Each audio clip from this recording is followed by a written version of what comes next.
আজ স্বামী বিবেকানন্দের জন্মতিথি।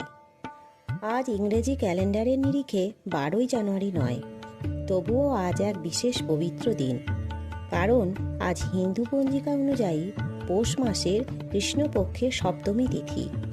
এই তিথিতেই 1863 সালে জন্মগ্রহণ করেছিলেন নরেন্দ্রনাথ দত্ত, যিনি পরবর্তীকালে জগৎজোড়া পরিচিত হন স্বামী বিবেকানন্দ নামে। এই কারণেই রামকৃষ্ণ মঠ ও মিশনের বহু কেন্দ্রে আজ তার জন্মতিথি পালন করা হয়।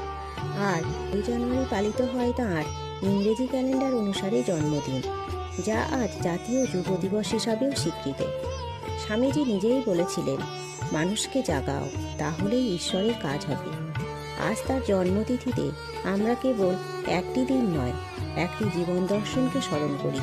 মানুষের মধ্যে ঈশ্বর দর্শনের সাধনা, দুর্বলতার বিরুদ্ধে অটল সংগ্রাম, তার আত্মবিশ্বাসে ভর করে দাঁড়িয়ে থাকার শিক্ষা। আজকের দিনে তার শ্রীচরণে শ্রদ্ধা ও প্রণাম জানাই।